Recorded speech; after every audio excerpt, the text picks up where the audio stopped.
Hello everyone, আমি রুদ্রাক্ষী। আজকে বাড়িতে পুঁই শাক চচ্চড়ি রান্না করেছিলাম, তো সেটাই তোমাদের সঙ্গে শেয়ার করছি। তার জন্য পুঁই শাকটাকে ভালো করে কেটে ধুয়ে বেছে একদম রেখেছি। আর একদিকে মিষ্টি আলু, মিষ্টি কুমড়ো, এমনি আলু আর কাঁচা লঙ্কা চিড়ে নিয়েছি। তো কড়াইতে তেল দিয়েছি, তেলটা একটু গরম হওয়ার পর তেলের মধ্যে 5 ফোড়ন দিয়ে আর সব কটা সবজি দিয়ে দিয়েছি, লঙ্কা দিয়ে, আর সবজির মধ্যে নুন আর হলুদ দিয়েছিলাম। দিয়ে এবার সবজিটাকে ভালো মতন করে নাড়াচাড়া করে কিছুক্ষণ ভেজে নেব। খুব বেশি ভাজার দরকার নেই, হালকা করে ভাজলেই হবে। আর তেলও কিন্তু আমি অল্প দিয়েছি, কারণ পুঁই শাক তরকারিতে বেশি তেলের প্রয়োজন হয় না। তো একটু ভাজা ভাজা যেই হয়ে গেছে, তখন এর মধ্যে আমি পুঁই শাক এবং পুঁই ডাঁটাটা দিয়ে দিয়েছি। আর দেখো কত ভর্তি ভর্তি লাগছে, কিন্তু একটু পরেই এগুলো সব কমে তলায় নেমে যাবে। তো আমি নাড়াতে একটু অসুবিধা হচ্ছিল।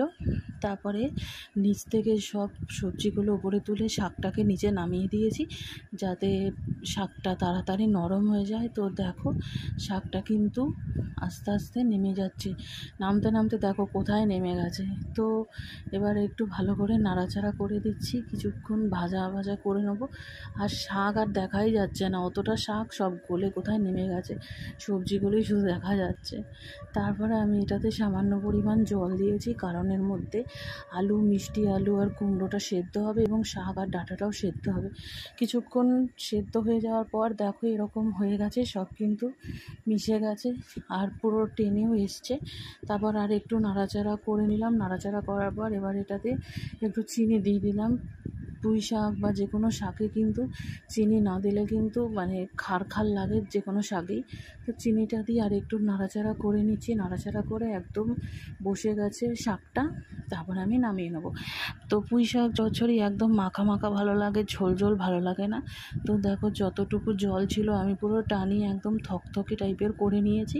তো এই পুঁই শাক চচ্চড়ি দিয়ে ভাত খেতে তো আমার দারুণ লাগে, আর বিশেষ করে ডালের ভাতে। তো আমার বিউলির ডালের বড়ি ছিল না, বড়ি দিলে আরও ভালো হতো। তো দেখো আমার পুঁই শাকের তরকারি রান্না হয়ে গেছে। তোমরাও চাইলে বাড়িতে আমার মতন করে পুঁই শাক চচ্চড়ি রান্না করে খেতে পারো।